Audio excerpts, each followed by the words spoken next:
श्री परमात्मने नमः। अथैकादशोऽध्याय।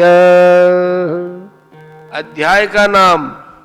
इस अध्याय में अर्जुन के प्रार्थना करने पर भगवान ने उनको अपने विश्व रूप के दर्शन करवाए। अध्याय के अधिकांश में केवल विश्व रूप का और उसके स्तवन का ही प्रकरण है, इसलिए इस अध्याय का नाम विश्व रूप दर्शन योग रखा गया है। अध्याय का संक्षेप। इस अध्याय में पहले से चौथे श्लोक तक अर्जुन ने भगवान की और उनके उपदेश की प्रशंसा करके विश्व रूप के दर्शन कराने के लिए भगवान से प्रार्थना की है।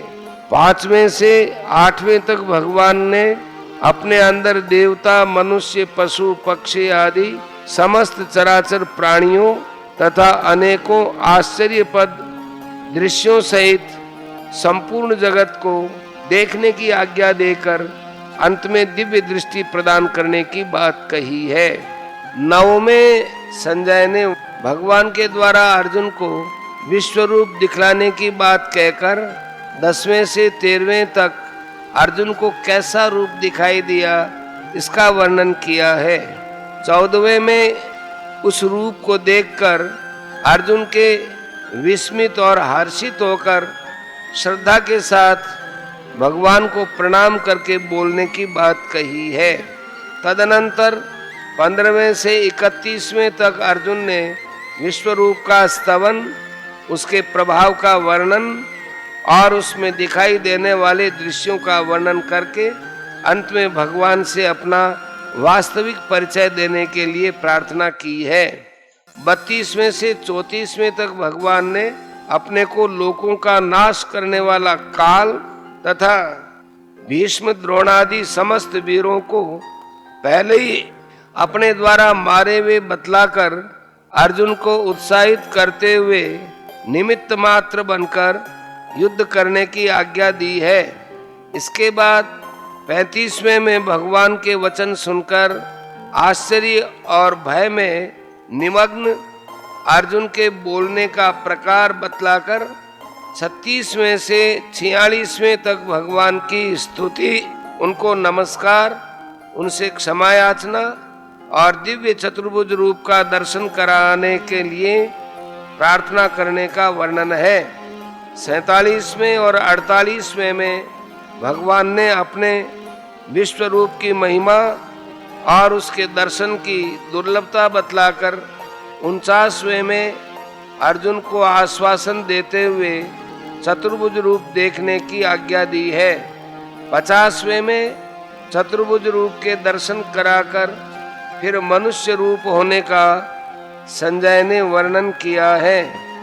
51वें में अर्जुन ने भगवान का सौम्य मानव रूप देखकर सचेत और प्रकृतिगत होने की बात कही है। तदनंतर 52वें और 53वें में भगवान ने अपने चतुर्भुज रूप के दर्शन को दुर्लभ बतलाकर 54वें में अनन्य भक्ति के द्वारा उस रूप का दर्शन, ज्ञान और प्राप्त होना सुलभ बताया है। फिर 55वें श्लोक में अनन्य भक्ति का स्वरूप और उसका फल बतलाकर अध्याय का उपसंहार किया है। अब पहला श्लोक। संबंध। 10वें अध्याय के 7वें श्लोक तक भगवान ने अपने विभूति तथा योग शक्ति का और उसके जानने के महात्म्य का संक्षेप में वर्णन करके 11वें श्लोक तक भक्ति योग और उसके फल का निरूपण किया। इस पर 12वें से 18वें श्लोक तक अर्जुन ने भगवान की स्तुति करके उनसे दिव्य विभूतियों का और योग शक्ति का विस्तृत वर्णन करने के लिए प्रार्थना की।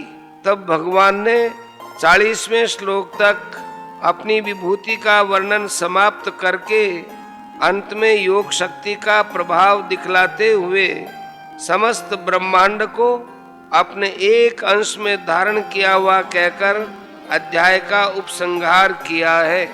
इस प्रसंग को सुनकर अर्जुन के मन में उस महान स्वरूप को जिसके एक अंश में समस्त विश्व स्थित है, उसे प्रत्यक्ष देखने की इच्छा उत्पन्न हो गई। इसीलिए इस 11वें अध्याय के आरंभ में पहले 4 श्लोकों में भगवान की और उनके उपदेश की प्रशंसा करते हुए अर्जुन उनसे विश्व रूप का दर्शन कराने के लिए प्रार्थना करते हैं।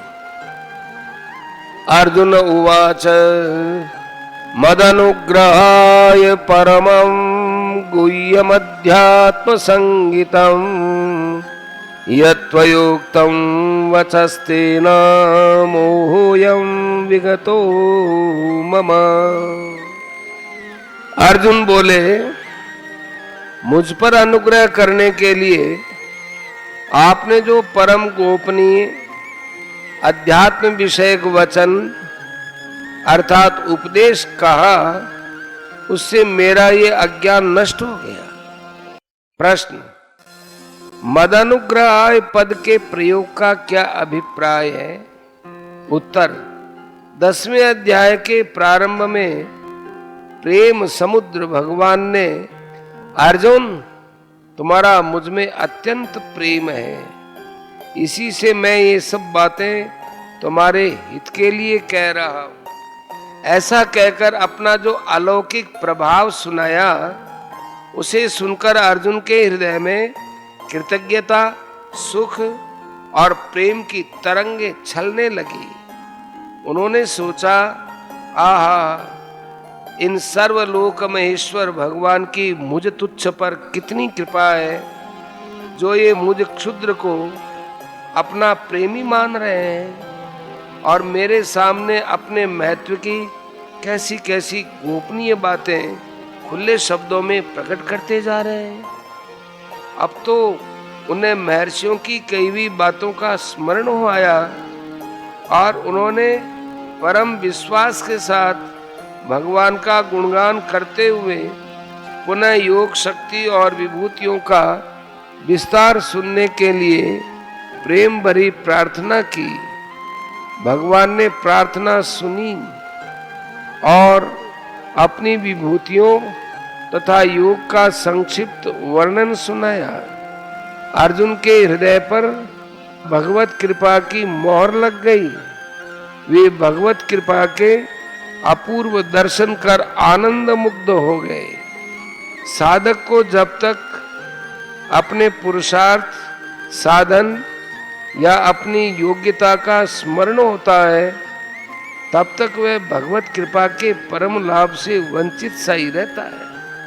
भगवत कृपा के प्रभाव से वह सहज ही साधन के उच्च स्तर पर नहीं चढ़ सकता, परंतु जब उसे भगवत कृपा से ही भगवत कृपा का भान होता है और वह प्रत्यक्षवत ये समझ जाता है कि जो कुछ हो रहा है सब भगवान के अनुग्रह से ही हो रहा है, तब उसका हृदय कृतज्ञता से भर जाता है और वह पुकार उठता है, ओहो भगवान, मैं किसी भी योग्य नहीं हूं, मैं तो सर्वथा अनधिकारी हूं, ये सब तो आपकी अनुग्रह है की ही लीला है। ऐसे ही कृतज्ञता पूर्ण हृदय से अर्जुन कह रहे हैं कि भगवान, आपने जो कुछ भी महत्व और प्रभाव की बात सुनाई है, मैं उसका पात्र नहीं हूं। आपने अनुग्रह करने के लिए ही यह परम गोपनीय अपना रहस्य मुझको सुनाया है। मदनुग्रहाय पद के प्रयोग का यही अभिप्राय है। प्रश्न, परमम गुह्यम अध्यात्म संगीतम, इन 3 विशेषणों के सहित वचः पद भगवान के कौन से उपदेश का सूचक है तथा इन विशेषणों का क्या भाव है?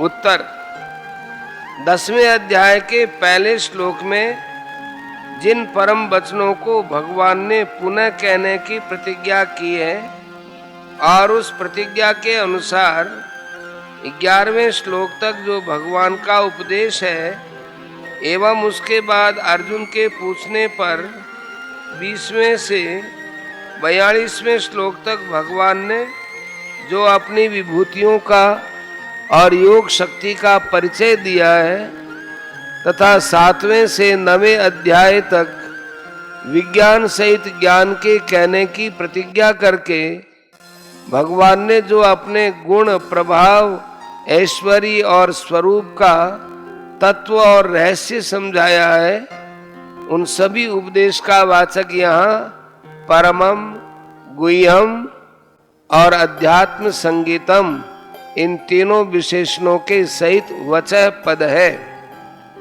जिन जिन प्रकरणों में भगवान ने अपने गुण, प्रभाव और तत्व का निरूपण करके अर्जुन को अपनी शरण में आने के लिए प्रेरणा की है और स्पष्ट रूप से ये बतलाया है कि मैं श्री कृष्ण जो तुम्हारे सामने विराजित हूँ, वही समस्त जगत का कर्ता, हर्ता, निर्गुण, सगुण, निराकार, साकार, मायातीत, सर्वशक्तिमान, सर्वाधार परमेश्वर हूँ। उन प्रकरणों को भगवान ने स्वयं परम गुह्य बतलाया है। अतएव यहाँ उन्हीं विशेषणों का अनुवाद करके अर्जुन ये भाव दिखलाते हैं कि आपका ये उपदेश अवश्य ही परम गोपनीय है। प्रश्न, यह अयम विशेषण के सहित मोह पद अर्जुन के किस मोह का वाचक है और उपर्युक्त उपदेश के द्वारा उसका नाश हो जाना क्या है? उत्तर, अर्जुन जो भगवान के गुण, प्रभाव, ऐश्वर्य और स्वरूप को पूर्ण रूप से नहीं जानते थे, यही उनका मोह था।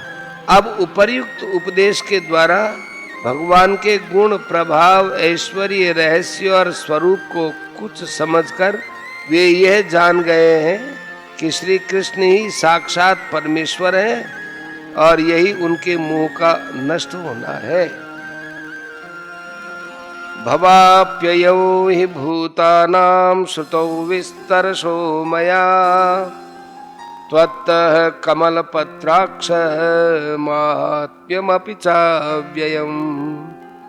क्योंकि हे कमल नेत्र, मैंने आपसे भूतों की उत्पत्ति और प्रलय विस्तार पूर्वक सुने तथा आपकी अविनाशी महिमा भी सुनी है। प्रश्न, मैंने आपसे भूतों की उत्पत्ति और प्रलय विस्तार पूर्वक सुने, इस कथन का क्या भाव है? उत्तर, इससे अर्जुन ने ये भाव दिखलाया है कि आपसे ही समस्त चराचर प्राणियों की उत्पत्ति होती है, आप ही उसका पालन करते हैं और वे सब आप में ही लीन होते हैं। ये बात मैंने आपके मुख से 7वें अध्याय से लेकर 10वें अध्याय तक विस्तार के साथ बार बार सुनिए। प्रश्न, तथा आपकी अविनाशी महिमा भी सुनी है, इस कथन का क्या अभिप्राय है? उत्तर, इससे अर्जुन ने ये भाव दिखलाया है कि केवल भूतों की उत्पत्ति और प्रलय की ही बात आपसे सुनी हो, ऐसी बात नहीं है। आपकी जो अविनाशी महिमा है, अर्थात आप समस्त विश्व का सृजन, पालन और संहार आदि करते हुए भी वास्तव में अकर्ता, सबका नियमन करते हुए भी उदासीन, सर्वव्यापी होते हुए भी उन वस्तुओं के गुण दोष से सर्वथा निर्लिप्त हैं, शुभाशुभ कर्मों का सुख दुख रूप फल देते हुए भी निर्दयता और विषमता के दोषों से रहित हैं, प्रकृति, काल और समस्त लोकपाल के रूप में प्रकट होकर सबका नियमन करने वाले सर्वशक्तिमान भगवान हैं। इस प्रकार के महात्म्य को भी उन प्रकरणों में बार बार सुना है। एवमेतद्यथार्थत्वम् आत्मानं परमेश्वरं द्रष्टुमिच्छामि ते रूपम् ऐश्वरं पुरुषोत्तम।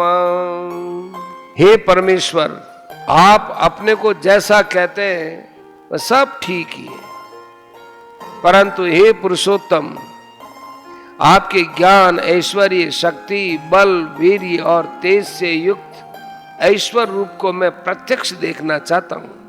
प्रश्न, परमेश्वर और पुरुषोत्तम इन दोनों संबोधनों का क्या अभिप्राय है? उत्तर, परमेश्वर संबोधन से अर्जुन ये भाव दिखलाते हैं कि आप ईश्वरों के भी महान ईश्वर हैं और सर्वसमर्थ हैं। अतएव मैं आपके जिस ऐश्वर्य स्वरूप के दर्शन करना चाहता हूं उसके दर्शन आप सहज ही करा सकते हैं, तथा पुरुषोत्तम संबोधन से यह भाव दिखलाते हैं कि आप अक्षर और अक्षर दोनों से उत्तम साक्षात भगवान हैं। अतएव मुझ पर दया करके मेरी इच्छा पूरी कीजिए। प्रश्न, आप अपने को जैसा कहते हैं वह ठीक ऐसा ही है, इस कथन का क्या भाव है? अर्जुन, इस कथन से भगवान ने ये भाव दिखलाया है कि अपने गुण, प्रभाव, तत्व और ऐश्वर्य का वर्णन करते हुए आपने अपने विषय में जो कुछ कहा है वह पूर्ण रूप से यथार्थ है, उसमें मुझे किंचन मात्र भी शंका नहीं है। प्रश्न, ऐश्वरम विशेषण के सहित रूपम पद किस रूप का वाचक है और उसे देखना चाहता हूं, इस कथन का क्या अभिप्राय है? उत्तर, असीम और अनंत ज्ञान, शक्ति, बल, वीर्य और तेज आदि ईश्वरीय गुण और प्रभाव जिसमें प्रत्यक्ष दिखलाई देते हों तथा सारा विश्व जिसके एक अंश में हो, ऐसे रूप का वाचक यहाँ ऐश्वरम विशेषण के सहित रूपम पद है और उसे मैं देखना चाहता हूँ। इस कथन से अर्जुन ने ये भाव दिखलाया है कि ऐसा अद्भुत रूप मैंने कभी नहीं देखा। आपके मुंह से उसका वर्णन सुनकर उसे देखने की मेरे मन में अत्यंत उत्कट इच्छा उत्पन्न हो गई। उस रूप के दर्शन करके मैं कृतकृत्य हो जाऊंगा, मैं ऐसा मानता हूं। प्रश्न, यदि अर्जुन को भगवान के कथन में पूर्ण विश्वास था, किसी तरह की शंका नहीं थी, तो फिर उन्होंने वैसा रूप देखने की इच्छा प्रकट क्यों की? उत्तर, जैसे किसी सत्यवादी के पास पारस, चिंतामणि या अन्य कोई अद्भुत वस्तु हो और उसके बतलाने पर सुनने वाले पुरुष को यह पूर्ण विश्वास भी हो जाए कि इनके पास अमुक वस्तु अवश्य है, इसमें कुछ भी संदेह नहीं है, तथापि वह अद्भुत वस्तु पहले कभी देखी हुई न होने के कारण यदि उसके मन में देखने की उत्कट इच्छा हो जाए और वह उसे प्रकट कर दे, तो इसमें विश्वास में कमी होने की कौन सी बात हो गई? इसी प्रकार भगवान के उस अलौकिक स्वरूप को अर्जुन ने पहले कभी देखा नहीं था, इसलिए उसे देखने की उनके मन में इच्छा जागृत हो गई और उसको उन्होंने प्रकट कर दिया। तो इसमें उनका विश्वास कम था यह नहीं समझा जा सकता, बल्कि विश्वास था तभी तो देखने की इच्छा प्रकट की। मन्यसे यदि तच्छक्यं मया द्रष्टुमिति प्रभो योगेश्वर ततो मे त्वं दर्शयात्मानमव्ययम्। हे प्रभु, यदि मेरे द्वारा आपका वह रूप देखा जाना शक्य है ऐसा आप मानते हैं, तो हे योगेश्वर उस अविनाशी स्वरूप का मुझे दर्शन कराइए। प्रश्न, प्रभु और योगेश्वर इन दो संबोधनों का क्या अभिप्राय है? उत्तर, प्रभु संबोधन से अर्जुन ने ये भाव दिखलाया है कि आप सबकी उत्पत्ति, स्थिति और प्रलय तथा अंतर्यामी रूप से शासन करने वाले होने के कारण सर्व समर्थ हैं। इसलिए यदि मैं आपके उस रूप के दर्शन का सुयोग्य अधिकारी नहीं हूं, तो आप कृपा करके अपने सामर्थ्य से मुझे सुयोग्य अधिकारी बना सकते हैं। तथा योगेश्वर विशेषण देकर यह भाव दिखलाया है कि आप संपूर्ण योगों के स्वामी हैं, अतएव यदि आप चाहें तो मुझको अपना वह रूप अनायास ही दिखला सकते हैं। जब साधारण योगी भी अनेक प्रकार से अपना ऐश्वर्य दिखला सकता है, तब आपकी तो बात ही क्या है। प्रश्न, यदि मेरे द्वारा आपका वह रूप देखा जा सकता है, ऐसा आप मानते हैं, तो वो मुझे दिखलाइए। इस कथन का क्या तात्पर्य है? उत्तर, इस कथन से अर्जुन ने ये भाव दिखलाया है कि आपका जो प्रभाव मैं आपके श्रीमुख से सुन चुका हूं, वह वस्तुतः वैसा ही है, इसमें जरा भी संदेह नहीं है। और यह भी ठीक है कि आपने यदि उस स्वरूप के दर्शन मुझको नहीं कराए, तो इससे यह सिद्ध नहीं हो जाएगा कि दर्शन कराने का आप योगेश्वरेश्वर में सामर्थ्य नहीं है, और न किसी भी अंश में मेरा विश्वास ही कम होगा। परंतु इतना अवश्य है कि मेरे मन में आपके उस रूप के दर्शन की लालसा प्रबल है। आप अंतर्यामी हैं, देख लें, जान लें कि मेरी वह लालसा सच्ची और प्रकट है या नहीं। यदि आप उस लालसा को सच्ची पाते हों, तब तो हे प्रभु, मैं उस स्वरूप के दर्शन का अधिकारी हो जाता हूं, क्योंकि आप तो भक्त वांछा कल्पतरु हैं, उसके मन की इच्छा ही देखते हैं, अन्य योग्यता को तो आप देखते ही नहीं। इसलिए यदि उचित समझें तो कृपा करके अपने उस स्वरूप के दर्शन मुझे कराइए।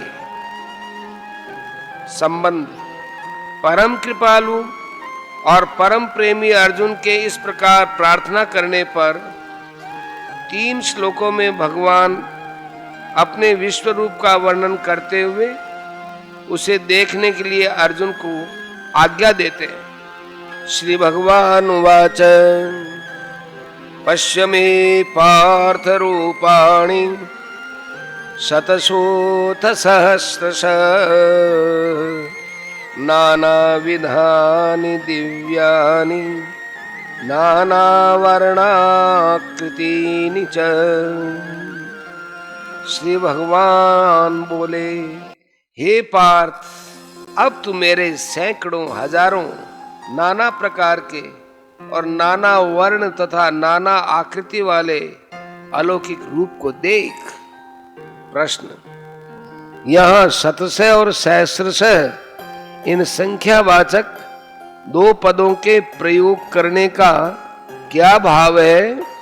उत्तर, इनका प्रयोग करके भगवान ने अपने रूपों की असंख्यता प्रकट की है। भगवान के कथन का अभिप्राय यह है कि इस मेरे विश्व रूप में एक ही जगह तुम असंख्य रूपों को देख। प्रश्न, नाना विधानी का क्या भाव है? उत्तर, नाना विधानी पद बहुत से भेदों का बोधक है।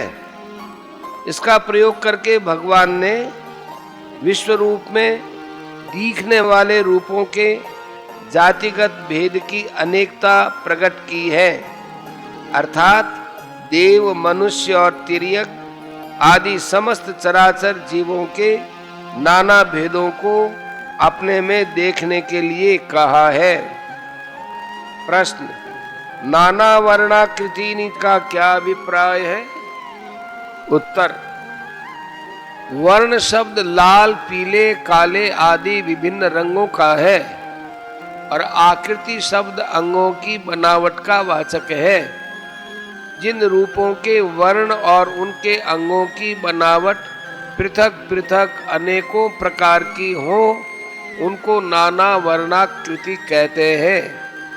उन्हीं के लिए नाना वर्णाकृति का प्रयोग हुआ है। अतएव इस पद का प्रयोग करके भगवान ने यह भाव दिखलाया है कि उन रूपों के वर्ण और उनके अंगों की बनावट भी नाना प्रकार की है, यह तुम देखो। प्रश्न, दिव्यानी का क्या अभिप्राय है? उत्तर, अलौकिक और आश्चर्यजनक वस्तु को दिव्य कहते हैं।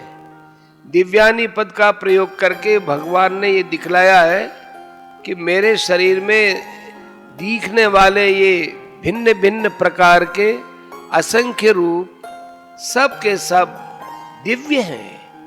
मेरी अद्भुत योग शक्ति के द्वारा रचित होने से अलौकिक और आश्चर्यजनक है। पश्यादित्यान् वसून् रुद्रान् अश्विनौ मरुतस्तथा बहून्यदृष्टपूर्वाणि पश्याश्चर्याणि भारत। हे भरतवंशी अर्जुन, मुझमें आदित्यों को अर्थात अदिति के 12 पुत्रों को, 8 वसुओं को, 11 रुद्रों को, दोनों अश्विनी कुमारों को और 49 मरुदगणों को देख तथा और भी बहुत से पहले न देखे हुए आश्चर्यमय रूपों को देख। प्रश्न: आदित्यों, वसुओं, रुद्रों, अश्विनी कुमारों और मरुदगणों को देखने के लिए कहने का क्या अभिप्राय है? उत्तर: उपर्युक्त सभी शब्द प्रधान प्रधान देवताओं के वाचक हैं। इनका नाम लेकर भगवान ने सभी देवताओं को अपने विराट रूप में देखने के लिए अर्जुन को आज्ञा दी है। इनमें से आदित्य और मरुदगणों की व्याख्या 10वें अध्याय के 21वें श्लोक में तथा वसु और रुद्रों की 23वें में की जा चुकी है, इसलिए यहाँ उसका विस्तार नहीं किया गया है। अश्विनी कुमार ये दोनों भाई देवताओं के वैद्य हैं। ये दोनों सूर्य की पत्नी संज्ञा से उत्पन्न हुए हैं। प्रश्न: अदृष्ट पूर्वाणी और बहुनी इन दोनों विशेषणों के सहित आश्चर्याणी पद का क्या अर्थ है और उनको देखने के लिए कहने का क्या अभिप्राय है? उत्तर: जो दृश्य पहले कभी देखे हुए न हो उन्हें अदृष्ट पूर्व कहते हैं। जो अद्भुत अर्थात देखने मात्र से आश्चर्य उत्पन्न करने वाले हों उन्हें आश्चर्यजनक कहते हैं। बहुनी विशेषण अधिक संख्या का वाचक है। ऐसे बहुत से पहले किसी के द्वारा भी न देखे हुए आश्चर्यजनक रूपों को देखने के लिए कहकर भगवान ने ये भाव दिखलाया है कि जिन वस्तुओं को तुमने या अन्य किसी ने आज तक कभी नहीं देखा है उन सबको भी तुम मेरे इस विराट रूप में देखो। यही कस्थम जगत कृष्णम पश्याद्य सचराचरम मम देहे गुडाकेश यच्चान्यद्रष्टुमिच्छसि। हे अर्जुन, अब इस मेरे शरीर में एक जगह स्थित चराचर सहित संपूर्ण जगत को देख तथा और भी जो कुछ देखना चाहता है सो देख। प्रश्न: गुडाकेश संबोधन का क्या अभिप्राय है? उत्तर: यहाँ अर्जुन को गुडाकेश नाम से संबोधित करने का भगवान का ये भाव है कि तुम निद्रा के स्वामी हो, अतः सावधान होकर मेरे रूप को भली भांति देखो ताकि किसी प्रकार का संशय या भ्रम न रह जाए। प्रश्न: अद्य पद का क्या अभिप्राय है? उत्तर: अद्य पद यहाँ अब का वाचक है। इससे भगवान ने ये भाव दिखलाया है कि तुमने मेरे जिस रूप के दर्शन करने की इच्छा प्रकट की है उसे दिखलाने में जरा भी विलंब नहीं कर रहा हूँ। इच्छा प्रकट करते ही मैं अभी दिखला रहा हूँ। प्रश्न: सचराचरम और कृष्णम विशेषणों के सहित जगत पद किसका वाचक है तथा ईह और एकस्थम पद का प्रयोग करके भगवान ने अपने कौन से शरीर में और किस जगह समस्त जगत को देखने के लिए कहा है? उत्तर, पशु पक्षी कीट पतंग और देव मनुष्य आदि चलने फिरने वाले प्राणियों को चर कहते हैं तथा पहाड़ वृक्ष आदि एक जगह स्थिर रहने वालों को अचर कहते हैं। ऐसे समस्त प्राणियों के तथा उनके शरीर इंद्रिय भोगस्थान और भोग सामग्रियों सहित समस्त ब्रह्मांड का वाचक यहाँ कृत्स्नम और सचराचरम इन दोनों विशेषणों के सहित जगत पद है। यह पद देह का विशेषण है। इसके साथ एकस्थम पद का प्रयोग करके भगवान ने अर्जुन को ये भाव दिखलाया है कि मेरा ये शरीर जो कि सारथी के रूप में तुम्हारे सामने रथ पर विराजित है, इसी शरीर के एक अंश में तुम समस्त जगत को स्थित देखो। अर्जुन को भगवान ने 10वें अध्याय के अंतिम श्लोक में जो ये बात कही थी कि मैं समस्त जगत को एक अंश में धारण किए रहता हूँ, उसी बात को यहाँ उन्हें प्रत्यक्ष दिखला रहे हैं। प्रश्न, और भी जो कुछ तू देखना चाहता है सो देख, इस कथन का क्या अभिप्राय है? उत्तर, इस कथन से भगवान ने ये भाव दिखलाया है कि इस वर्तमान संपूर्ण जगत को देखने के अतिरिक्त और भी मेरे गुण प्रभाव आदि के द्योतक कोई दृश्य, अपने और दूसरों के जय पराजय के दृश्य अथवा जो कुछ भी भूत भविष्य और वर्तमान की घटनाएं देखने की तुम्हारी इच्छा हो, उन सब को तुम इस समय मेरे शरीर के एक अंश में प्रत्यक्ष देख सकते हो। संबंध, इस प्रकार 3 श्लोकों में बार बार अपना अद्भुत रूप देखने के लिए आज्ञा देकर भी जब अर्जुन भगवान के रूप को नहीं देख सके, तब उसके न देख सकने के कारण को जानने वाले अंतर्यामी भगवान अर्जुन को दिव्य दृष्टि देने की इच्छा करके कहने लगे, न तुमां शक्यसे द्रष्टुम् अनेनैव स्वचक्षुषा दिव्यं ददामि ते चक्षु पश्य मे योगमैश्वरम्। परंतु मुझको तू अपने प्राकृत नेत्रों द्वारा देखने में निस्संदेह समर्थ नहीं है, इसी से मैं तुझे दिव्य अर्थात अलौकिक चक्षु देता हूँ, उससे तू मेरी ईश्वरीय योग शक्ति को देख।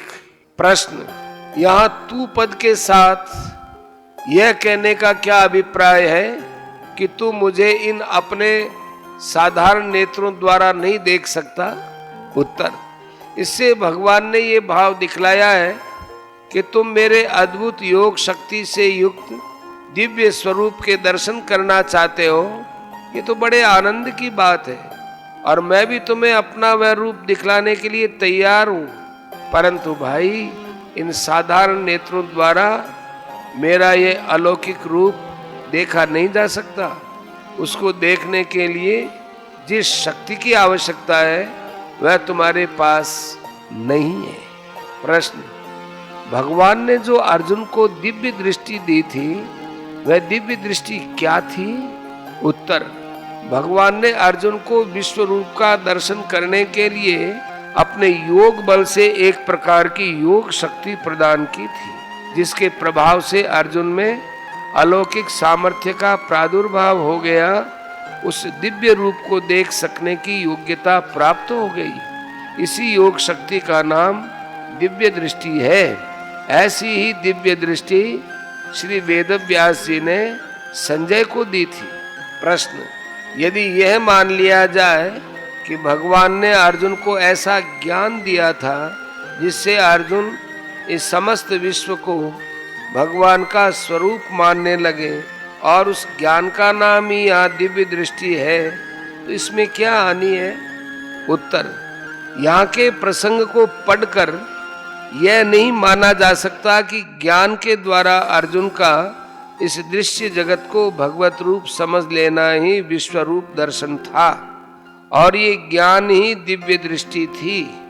समस्त विश्व को ज्ञान के द्वारा भगवान के एक अंश में देखने के लिए तो अर्जुन को 10वें अध्याय के अंत में ही कहा जा चुका था, फिर उसको उन्होंने स्वीकार भी कर लिया था।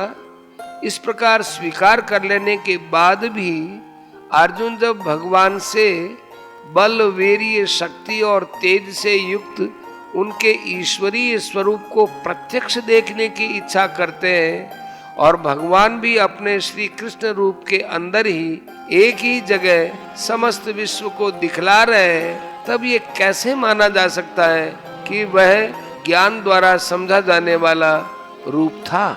इसके अतिरिक्त भगवान ने जो विश्व रूप का वर्णन किया है उससे भी ये सिद्ध होता है कि अर्जुन भगवान के जिस रूप में समस्त ब्रह्मांड के दृश्य और भविष्य में होने वाली युद्ध संबंधी घटनाओं को और उनके परिणाम को देख रहे थे, वह रूप उनके सामने था। इससे यही मानना पड़ता है कि विश्व में अर्जुन अपने को खड़े देख रहे थे, उस विश्व भगवान के शरीर में दिखलाई देने वाले विश्व से भिन्न था। ऐसा न होता तो उस विराट रूप के द्वारा दृश्य जगत के स्वर्ग लोक से लेकर पृथ्वी के आकाश को और सब दिशाओं को व्याप्त देखना संभव ही न था। भगवान के उस भयानक रूप को देखकर अर्जुन को आश्चर्य, मोह, भय, संताप और दिग्भ्रमादि भी हो रहे थे। इससे ये सिद्ध होता है कि भगवान ने उपदेश देकर ज्ञान के द्वारा इस दृश्य जगत को अपना स्वरूप समझा दिया हो, ऐसी बात नहीं थी। ऐसा होता तो अर्जुन को भय, संताप, मोह और दिग्भ्रमादि होने का कोई कारण नहीं रह जाता। प्रश्न यह मान लिया जाए तो क्या आपत्ति है कि जैसे आजकल रेडियो आदि यंत्रों द्वारा दूर देश के शब्द सुने तथा दृश्य देखे जा सकते हैं, वैसे ही भगवान ने उन्हें कोई ऐसा यंत्र दे दिया हो जिससे वे एक ही जगह खड़े समस्त विश्व को बिना किसी बाधा के देख सके हों और उस यंत्र को ही दिव्य दृष्टि कहा गया हो। उत्तर रेडियो आदि यंत्रों द्वारा एक काल में एक जगह दूर देश के वे ही शब्द और दृश्य सुने और देखे जा सकते हैं जो एक देशी हो और उस समय वर्तमान हो। उनसे एक ही यंत्र से एक ही काल में एक ही जगह सब देशों की घटनाएं नहीं देखी और सुनी जा सकती, न उनसे लोगों के मन की बातें प्रत्यक्ष देखी जा सकती हैं और न भविष्य में होने वाली घटनाओं के दृश्य ही। इसके अतिरिक्त यहाँ के प्रसंग में ऐसी कोई बात नहीं है जिससे यह सिद्ध हो सके कि अर्जुन ने किसी यंत्र द्वारा भगवान के विश्व रूप को देखा था। अतएव ऐसा मानना सर्वथा युक्ति विरुद्ध है। हाँ, रेडियो आदि यंत्रों के आविष्कार से आजकल के अविश्वासी लोगों को किसी सीमा तक समझाया जा सकता है कि जब रेडियो आदि भौतिक यंत्रों द्वारा दूर देश की घटनाएं सुनी देखी जा सकती हैं, तब भगवान की प्रदान की हुई योग शक्ति द्वारा उसके विश्व रूप का देखा जाना कौन बड़ी बात है। अवश्य ही यहाँ यह भी ध्यान रखना चाहिए कि भगवान का कोई ऐसा मायामय मनोयोग नहीं था जिसके प्रभाव से अर्जुन बिना हुए ही ऐसी घटनाओं को स्वप्न के दृश्यों के भांति देख रहे थे। अर्जुन जिस रूप को देख रहे थे वह प्रत्यक्ष सत्य था और उसके देखने का एकमात्र साधन था भगवत कृपा से मिली हुई योग शक्ति रूप दिव्य दृष्टि। प्रश्न ऐश्वरम विशेषण के सहित योगम पद किसका वाचक है और उसे देखने के लिए कहने का क्या अभिप्राय है? उत्तर अर्जुन को जिस रूप के दर्शन हुए थे वह दिव्य था। भगवान ने अपनी अद्भुत योग शक्ति से ही प्रकट करके उसे अर्जुन को दिखलाया था।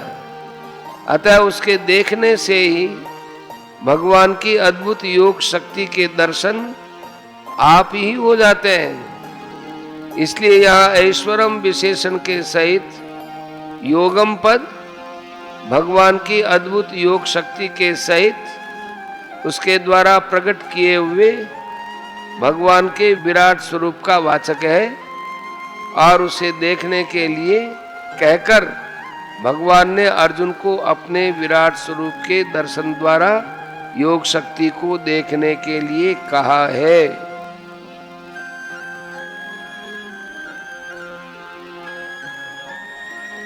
संबंध: अर्जुन को दिव्य दृष्टि देकर भगवान ने जिस प्रकार का अपना दिव्य विराट स्वरूप दिखलाया था, अब 5 श्लोकों द्वारा संजय उसका वर्णन करते हैं।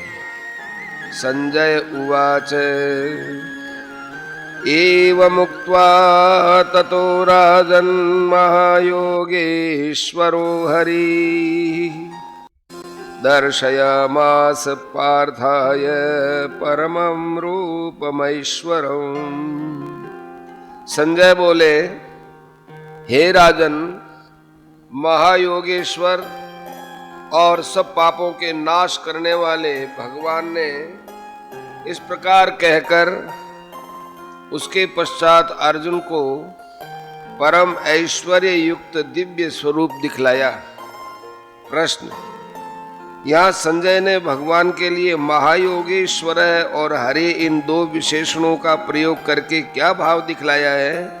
उत्तर: जो महान यानी बड़े से बड़े योगेश्वर हो उनको महायोगेश्वर तथा सब पापों और दुखों के हरण करने वाले को हरि कहते हैं।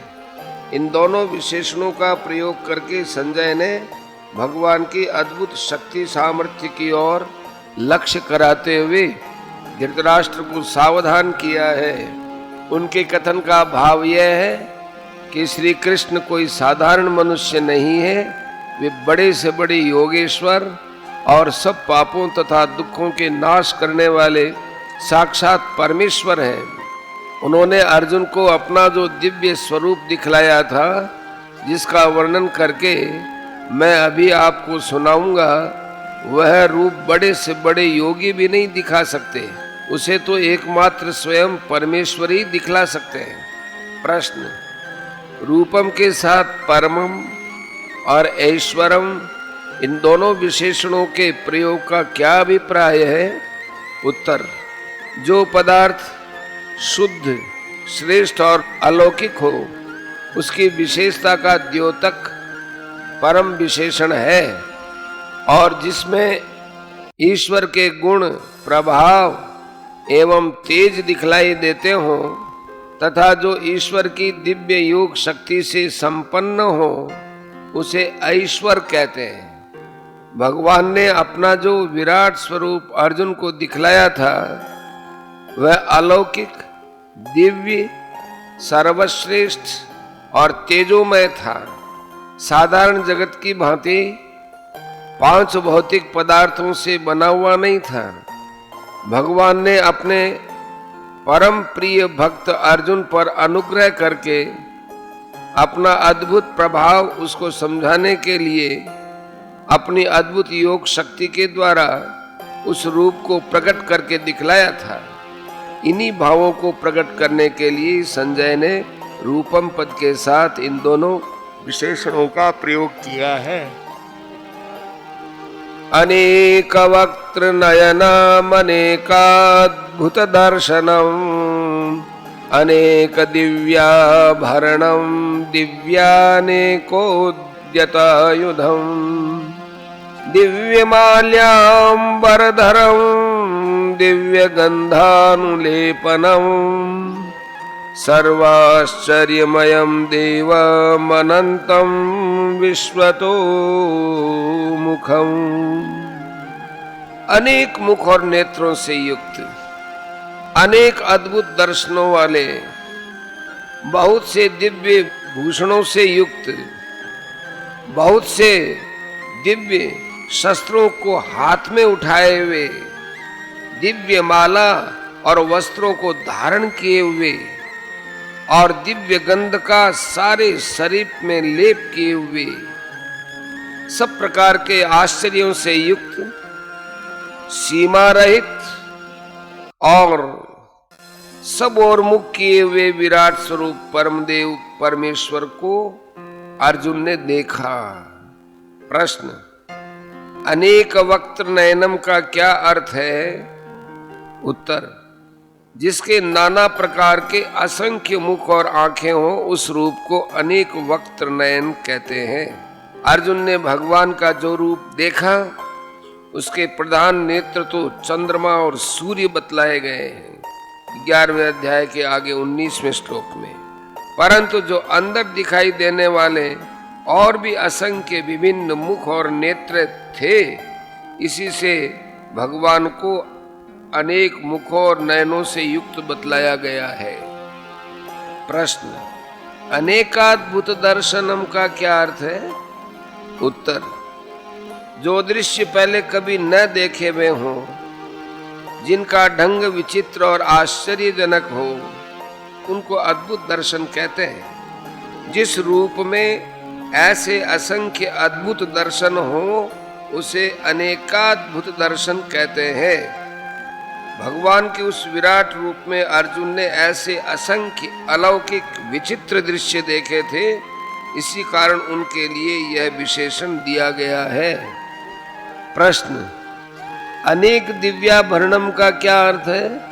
उत्तर, आभरण गहनों को कहते हैं। जो गहने लौकिक गहनों से विलक्षण, तेजोमय और अलौकिक हों उन्हें दिव्य कहते हैं, तथा जो रूप ऐसे असंख्य दिव्य आभूषणों से विभूषित हों उसे अनेक दिव्याभरण कहते हैं। भगवान का जो रूप अर्जुन ने देखा था वह नाना प्रकार के असंख्य तेजोमय दिव्य आभूषणों से युक्त था, इस कारण भगवान के साथ यह विशेषण दिया गया है। प्रश्न, दिव्यानेकोद्यतायुधम का क्या अर्थ है? उत्तर, जिनसे युद्ध किया जाए उन शस्त्रों का नाम आयुध है, और जो आयुध अलौकिक तथा तेजोमय हो उनको दिव्य कहते हैं। जैसे भगवान विष्णु के चक्र है, गदा है और धनुष है आदि। इस प्रकार के असंख्य दिव्य शस्त्र भगवान ने अपने हाथों में उठा रखे थे, इसलिए उन्हें दिव्यानेकोद्यतायुध कहा है। प्रश्न, दिव्य माल्याम्बर धर्म का क्या अर्थ है? उत्तर, जिसने बहुत उत्तम तेजोमय अलौकिक मालाएं और वस्त्रों को धारण कर रखा हो उसे दिव्य माल्याम्बरधर कहते हैं। विश्वरूप भगवान ने अपने गले में बहुत सी सुंदर सुंदर तेजोमय अलौकिक मालाएं धारण कर रखी थी, तथा वे अनेक प्रकार के बहुत ही उत्तम तेजोमय अलौकिक वस्त्रों से सुसज्जित थे, इसलिए उनके साथ यह विशेषण दिया गया है। प्रश्न, दिव्य गंधानुलेपनम का क्या अर्थ है? उत्तर, चंदन आदि जो लौकिक गंध है उनसे विलक्षण अलौकिक गंध को दिव्य गंध कहते हैं। ऐसे दिव्य गंध का अनुभव प्राकृत इंद्रियों से न होकर दिव्य इंद्रियों द्वारा ही किया जा सकता है। जिसके समस्त अंगों में इस प्रकार का अत्यंत मनोहर दिव्य गंध लगा हो उसको दिव्य गंधानुलेपन कहते हैं। प्रश्न, सर्वाश्चर्यमयम का क्या अर्थ है? उत्तर, भगवान के उस विराट रूप में उपर्युक्त प्रकार से मुख, नेत्र, आभूषण, शस्त्र, माला, वस्त्र और गंध आदि सभी आश्चर्यजनक थे, इसलिए उन्हें सर्वाश्चर्यमय कहा है। प्रश्न, अनंतम का क्या अर्थ है? उत्तर, जिसका कहीं अंत किसी और भी और छोर न हो उसे अनंत कहते हैं। अर्जुन ने भगवान के जिस विश्व रूप के दर्शन किए वह इतना लंबा चौड़ा था जिसका कहीं भी अंत न था, इसलिए उसको अनंत कहा गया। प्रश्न, विश्वतोमुखम का क्या अभिप्राय है? उत्तर, जिसके मुख सब दिशाओं में हो उसे विश्वतोमुख कहते हैं। भगवान के विराट रूप में दिखाई देने वाले असंख्य मुख समस्त विश्व के सब और थे, इसलिए उन्हें विश्वतो मुख कहा है। प्रश्न, देवम का अर्थ क्या है और इसके प्रयोजन का क्या अभिप्राय है? उत्तर, जो प्रकाशमय और पूज्य हो उन्हें देव कहते हैं। यहाँ देवम पद का प्रयोग करके संजय ने ये भाव दिखलाया है कि परम तेजोमय भगवान श्री कृष्ण को अर्जुन ने उपर्युक्त विशेषणों से युक्त देखा। संबंध, उपर्युक्त विराट स्वरूप परमदेव परमेश्वर का प्रकाश कैसा था, अब उसका वर्णन किया जाता है। दिवि सूर्य सहस्रस्य भवेद्युगपद उत्थिता, यदि भाः सदृशी सा स्यात् भासस्तस्य महात्मनः। आकाश में 1000 सूर्यों के एक साथ उदय होने से उत्पन्न जो प्रकाश हो, वह भी उस विश्वरूप परमात्मा के प्रकाश के सदृश कदाचित ही हो। प्रश्न, भगवान के प्रकाश के साथ 1000 सूर्यों के प्रकाश का सादृश्य बताने का क्या अभिप्राय है? उत्तर, इसके द्वारा विराट स्वरूप भगवान के दिव्य प्रकाश को निरूपम बतलाया गया है। अभिप्राय यह है कि जिस प्रकार हजारों तारे एक साथ उदय होकर भी सूर्य की समानता नहीं कर सकते, उसी प्रकार 1000 सूर्य भी यदि एक साथ आकाश में उदित हो जाए तो उनका प्रकाश भी उस विराट स्वरूप भगवान के प्रकाश की समानता नहीं कर सकता। इसका कारण यह है कि सूर्यों का प्रकाश अचिंत्य, अनित्य, भौतिक और सीमित है, परंतु विराट स्वरूप भगवान का प्रकाश नित्य है, दिव्य है, अलौकिक है और अपरिमित है। संबंध, भगवान के उस प्रकाश में अद्भुत स्वरूप में अर्जुन ने सारे विश्व को किस प्रकार देखा, अब यह बतलाया जाता है। तत्रैकस्थं जगत् कृष्णं प्रविभक्तम् अनेकधा, अपश्यद् देवदेवस्य शरीरे पांडवस्तदा। पांडुपुत्र अर्जुन ने उस समय अनेक प्रकार से विभक्त अर्थात पृथक पृथक संपूर्ण जगत को देवों के देव श्री कृष्ण भगवान के उस शरीर में एक जगह स्थित देखा। प्रश्न, यहाँ तदा पद किस समय का वाचक है? उत्तर, जिस समय भगवान ने अर्जुन को दिव्य दृष्टि देकर अपनी असाधारण योग शक्ति के सहित विराट रूप देखने के लिए आज्ञा दी, जैसा कि 11वें के 8वें में, उसी समय का वाचक यहाँ तदा पद है। प्रश्न, जगत पद के साथ अनेकधा प्रविभक्तम और कृष्णम विशेषण देकर क्या भाव दिखलाया गया है? उत्तर, इन विशेषणों का प्रयोग करके यहाँ ये भाव दिखलाया गया है कि देवता, मनुष्य, पशु, पक्षी, कीट, पतंग और वृक्ष आदि भोक्तृवर्ग, पृथ्वी, अंतरिक्ष, स्वर्ग और पाताल आदि भोग्य स्थान एवं उनके भोगने योग्य असंख्य सामग्रियों के भेद से विभक्त इस समस्त ब्रह्मांड को अर्जुन ने भगवान के शरीर के एक देश में देखा, अर्थात इसके किसी एक अंश को देखा हो या उसके समस्त भेदों को विभिन्न भावों से पृथक पृथक न देखकर मिले जुले हुए देखा हो, ऐसी बात नहीं। समस्त विस्तार को ज्यों का त्यों पृथक पृथक देखा। प्रश्न, एक स्तंभ के प्रयोग का क्या भाव है?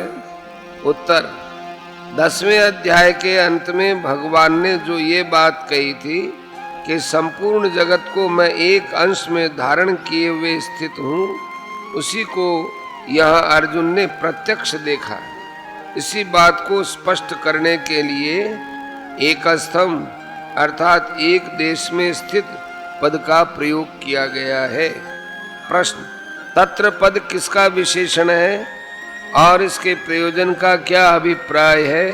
उत्तर, तत्र पद पूर्व के वर्णन से संबंध रखता है और यहाँ वह देवों के देव भगवान के शरीर का विशेषण है। इसका प्रयोग करके ये भाव दिखलाया गया है कि देवताओं के भी देवता, सर्वश्रेष्ठ ब्रह्मादि देवताओं के भी पूज्य भगवान श्री कृष्ण के उपर्युक्त रूप में पांडु पुत्र अर्जुन ने समस्त जगत को एक जगह स्थित देखा। संबंध।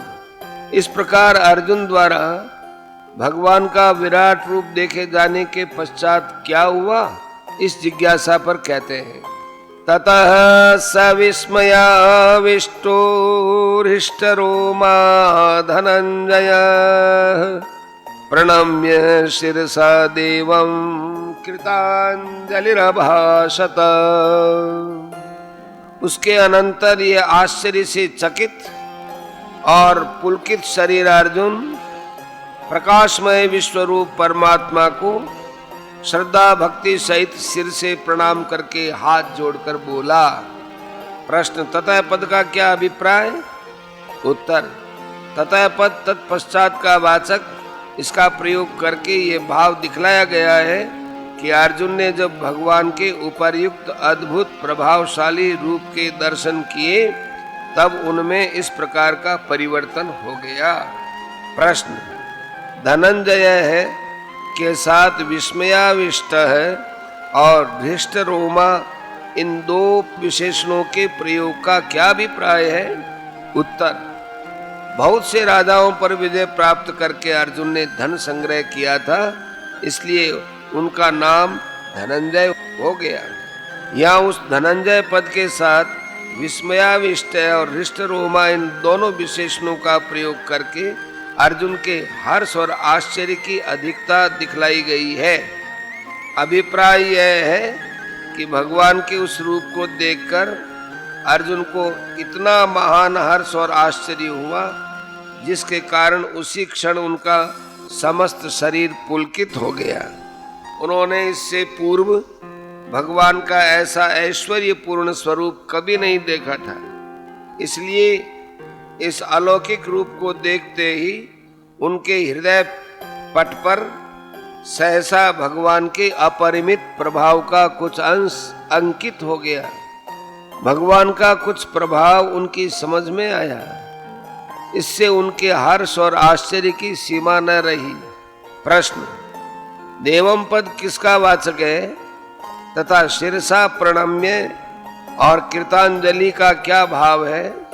उत्तर, यह देवम पद भगवान के तेजोमय विराट स्वरूप का वाचक है और शिरसा प्रणम्य तथा कृतांजलि, इन दोनों पदों का प्रयोग करके ये भाव दिखलाया गया है कि अर्जुन ने जब भगवान का ऐसा अनंत आश्चर्यमय दृश्यों से युक्त परम प्रकाशमय और असीम ऐश्वर्य समन्वित महान स्वरूप देखा, तब उससे वे इतने प्रभावित हुए कि उनके मन में जो पूर्व जीवन की मित्रता का एक भाव था वह सहसा विलुप्त सा हो गया। भगवान की महिमा के सामने वे अपने को अत्यंत तुच्छ समझने लगे।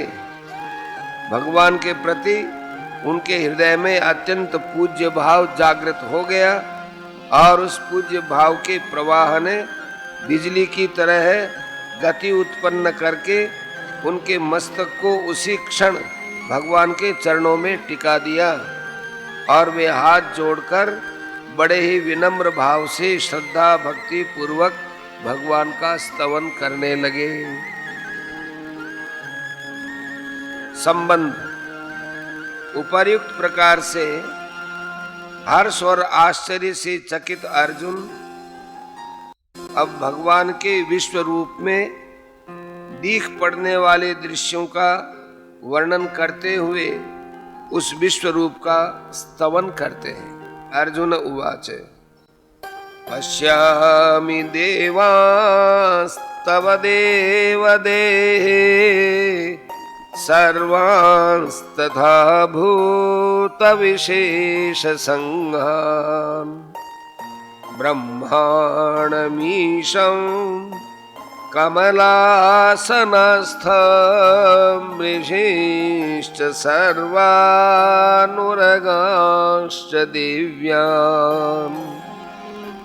अर्जुन बोले, हे देव, मैं आपके शरीर में संपूर्ण देवों को तथा अनेक भूतों के समुदाय को, कमल के आसन पर विराजित ब्रह्मा को, महादेव को और संपूर्ण ऋषियों को तथा दिव्य सर्पों को देखता हूं। प्रश्न, यह देव संबोधन का क्या अभिप्राय है? उत्तर, भगवान के तेजोमय अद्भुत रूप को देखकर अर्जुन का भगवान में जो श्रद्धा भक्ति युक्त अत्यंत पूज्य भाव हो गया था, उसी को दिखलाने के लिए यहाँ देव संबोधन का प्रयोग किया गया है। प्रश्न, तव देह का क्या अभिप्राय है? उत्तर, इन दोनों पदों का प्रयोग करके अर्जुन ने ये भाव दिखलाया है कि आपका जो शरीर मेरे सामने उपस्थित है, उसी के अंदर मैं इन सब को देख रहा हूं। प्रश्न, जब अर्जुन ने ये बात कह दी कि मैं आपके शरीर में समस्त चराचर प्राणियों के विभिन्न समुदायों को देख रहा हूं, तब समस्त देवों को देख रहा हूं, ये अलग कहने की क्या आवश्यकता रह गई? उत्तर, जगत के समस्त प्राणियों में देवता सबसे श्रेष्ठ माने जाते हैं, इसलिए उनका नाम अलग लिया है। प्रश्न, ब्रह्मा और शिव तो देवों के अंदर आ ही गए, फिर उनके नाम अलग क्यों लिए गए और ब्रह्मा के साथ कमलासनस्थम विशेषण क्यों दिया? उत्तर, ब्रह्मा और शिव देवों के भी देव हैं तथा ईश्वर कोटि में हैं, इसलिए उनके नाम अलग लिए गए हैं। एवं ब्रह्मा के साथ कमलासनस्थम विशेषण देकर अर्जुन ने ये भाव दिखलाया है कि मैं भगवान विष्णु की नाभि से निकले हुए कमल पर विराजित ब्रह्मा को देख रहा हूं, अर्थात उन्हीं के साथ आपके विष्णु रूप को भी आपके शरीर में देख रहा हूं। प्रश्न, समस्त ऋषियों को और दिव्य सर्पों को अलग बतलाने की क्या आवश्यकता थी? उत्तर, मनुष्य लोक के अंदर सब प्राणियों में ऋषियों को और पाताल लोक में वासुकी आदि दिव्य सर्पों को श्रेष्ठ माना गया है, इसलिए उनको अलग बतलाया गया। यहाँ स्वर्ग, मर्त्य और पाताल तीनों लोकों के प्रधान प्रधान व्यक्तियों के समुदाय की गणना करके अर्जुन ने ये दिखलाया है कि मैं त्रिभुवनात्मक समस्त विश्व को आपके शरीर में देख रहा हूँ। अनेक बाहुदर वक्त्र नेत्रं पश्यामि त्वां सर्वतोऽनन्तरूपं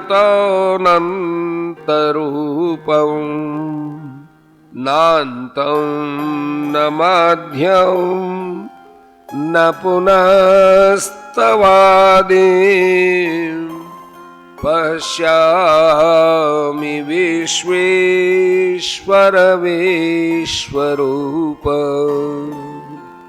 हे संपूर्ण विश्व के स्वामिन, आपको अनेक भुजा, पेट, मुख और नेत्रों से युक्त तथा सब ओर से अनंत रूपों वाला देखता हूँ।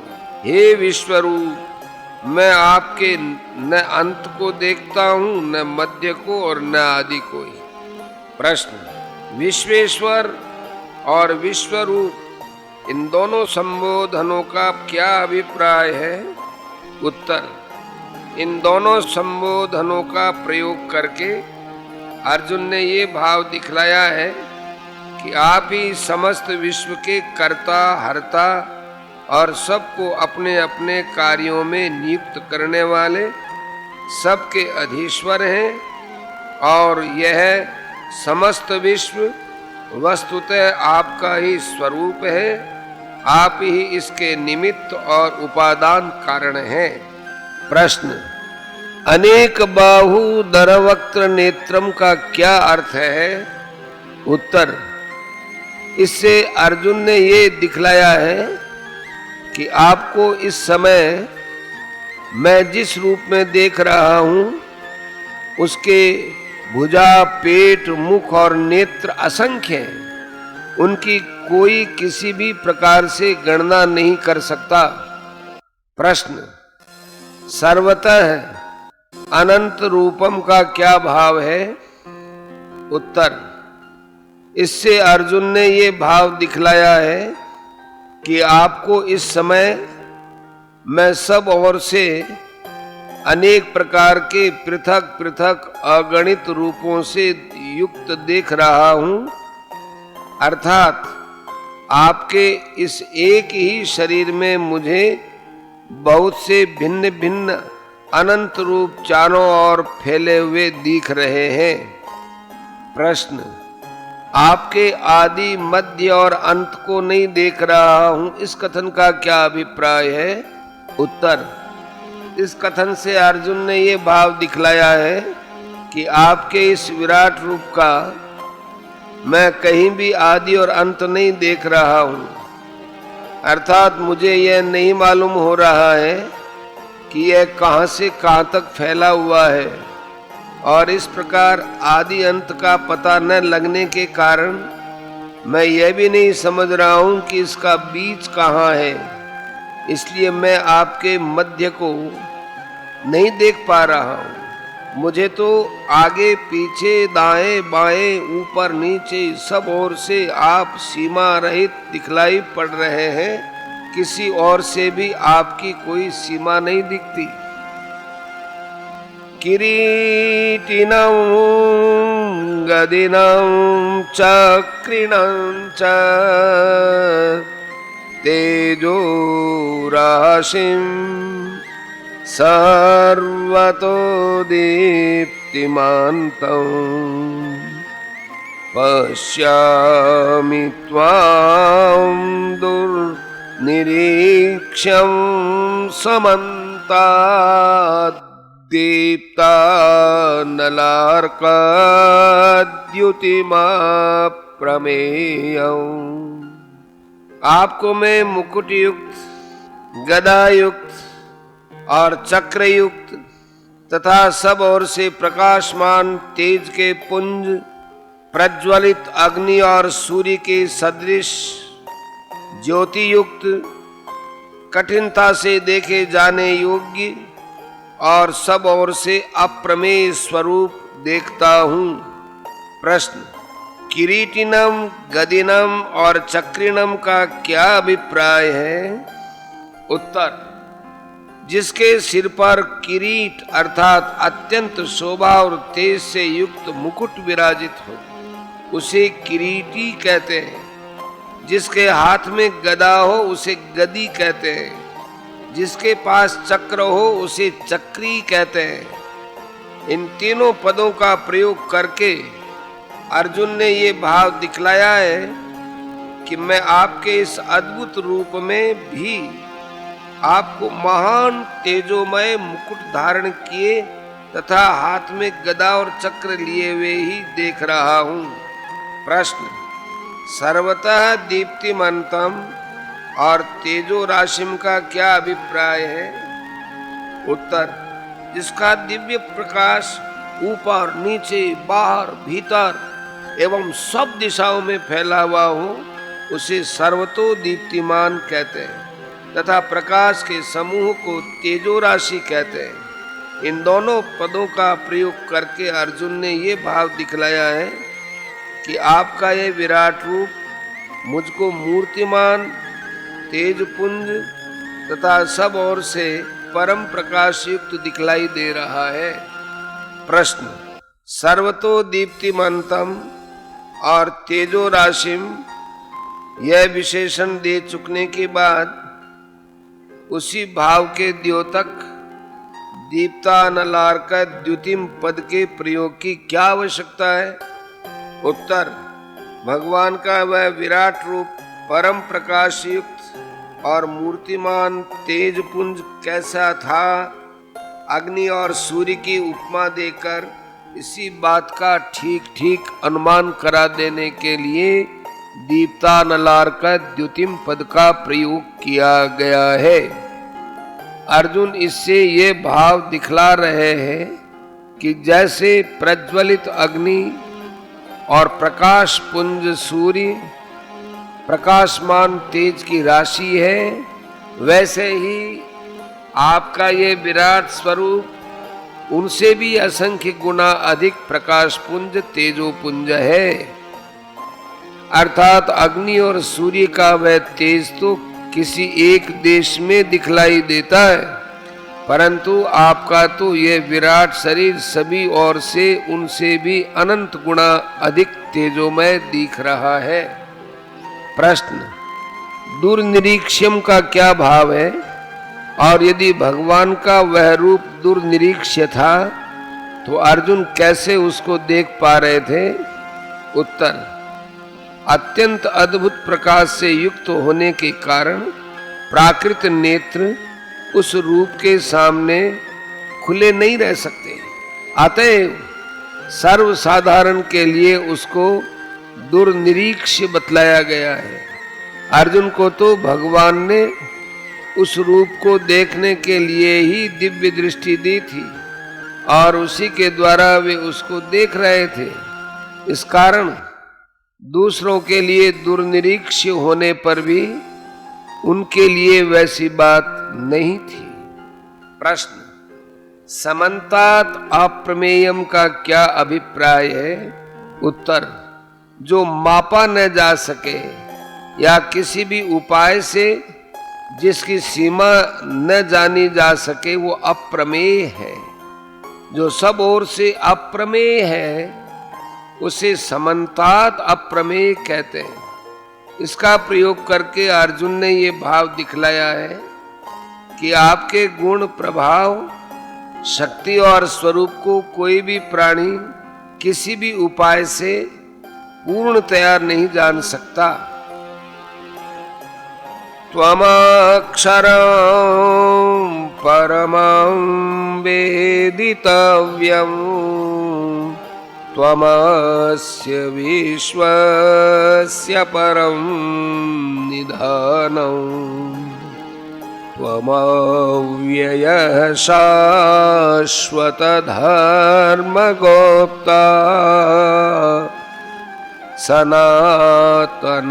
सनातनस्त्वं पुरुषो मतो में। आप ही जानने योग्य परम अक्षर अर्थात परब्रह्म परमात्मा हैं। आप ही इस जगत के परम आश्रय हैं। आप ही अनादि धर्म के रक्षक हैं और आप ही अविनाशी सनातन पुरुष हैं, ऐसा मेरा मत है। प्रश्न, वेदितव्यम और परमम विशेषण के सहित अक्षरम पद किसका वाचक है और उसका क्या भाव है? उत्तर, जिस जानने योग्य परम तत्व को मुमुक्षु पुरुष जानने की इच्छा रखते हैं, जिसके जानने के लिए जिज्ञासु साधक नाना प्रकार के साधन करते हैं। 8वें अध्याय के 3 श्लोक में जिस परम अक्षर को ब्रह्म बतलाया गया है, उसी परम तत्व स्वरूप सच्चिदानंद घन निर्गुण निराकार परब्रह्म परमात्मा का वाचक यहाँ वेदितव्यम और परमम विशेषण के सहित अक्षरम पद है। और इससे अर्जुन ने ये भाव दिखलाया है कि आपका विराट रूप देखकर मुझे यह दृढ़ निश्चय हो गया है कि वह परब्रह्म परमात्मा निर्गुण ब्रह्म भी आप ही है। प्रश्न, निधानम पद का क्या अर्थ है और भगवान को इस जगत का परम निधान बतलाने का क्या अभिप्राय है? उत्तर, जिस स्थान में कोई वस्तु रखी जाए उस वस्तु का निधान अर्थात आधार कहलाता है। यहाँ अर्जुन ने भगवान को इस जगत का निधान कहकर ये भाव दिखलाया है कि कारण और कार्य के सहित संपूर्ण जगत आप में स्थित है, आपने ही इसे धारण कर रखा है, अतएव आप ही इसके आश्रय है। प्रश्न, शाश्वत धर्म किसका वाचक है और भगवान को उसके गोप्ता बतलाने का क्या अभिप्राय है? उत्तर, जो सदा से चला आता हो और सदा रहने वाला हो, उस सनातन धर्म को शाश्वत धर्म कहते हैं। भगवान बार बार अवतार लेकर उसी धर्म की रक्षा करते हैं, इसलिए भगवान को अर्जुन ने शाश्वत धर्म गोप्ता कहा है। प्रश्न, अव्यय और सनातन विशेषणों के सहित पुरुष शब्द के प्रयोग का क्या अभिप्राय है? उत्तर, जिसका कभी नाश न हो उसे अव्यय कहते हैं, तथा जो सदा से हो और सदा एक रस बना रहे उसे सनातन कहते हैं। इन दोनों विशेषणों के सहित पुरुष शब्द का प्रयोग करके अर्जुन ने ये भाव दिखलाया है कि जिसका कभी नाश नहीं होता, ऐसे समस्त जगत के हर्ता कर्ता सर्वशक्तिमान संपूर्ण विकारों से रहित सनातन परम पुरुष साक्षात परमेश्वर आप ही हैं। अनादि मध्यांत वीर्य अनंत बाहु शशि सूर्य नेत्रं पश्यामि त्वां दीप्तहुताशवक्त्रं स्वतेजसा विश्वमिदं तपन्तम्। आपको आदि अंत और मध्य से रहित, अनंत सामर्थ्य से युक्त, अनंत भुजा वाले, चंद्र सूर्य रूप नेत्रों वाले, प्रज्वलित अग्नि रूप मुख वाले और अपने तेज से इस जगत को संतप्त करते हुए देखता हूं। प्रश्न, 16वें श्लोक में अर्जुन ने ये कहा था कि मैं आपके आदि मध्य और अंत को नहीं देख रहा हूं, फिर यहाँ इस कथन से कि मैं आपको आदि अंत मध्य से रहित देख रहा हूं, पुनरुक्ति का सा दोष प्रतीत होता है, अतः इसका क्या भाव है? उत्तर, वहां अर्जुन ने भगवान के विराट रूप को असीम बतलाया था और यहाँ उसे उत्पत्ति आदि 6 विकारों से रहित नित्य बतलाया है, इसलिए पुनरुक्ति का दोष नहीं है। इसका अर्थ इस प्रकार समझना चाहिए कि आदि शब्द उत्पत्ति का, मध्य उत्पत्ति और विनाश के बीच में होने वाली स्थिति, वृद्धि, क्षय और परिणाम, इन चारों भाव विकारों का, और अंत शब्द विनाश रूप विकार का वाचक है। ये तीनों जिसमें न हो उसे अनादि मध्यांत कहते हैं।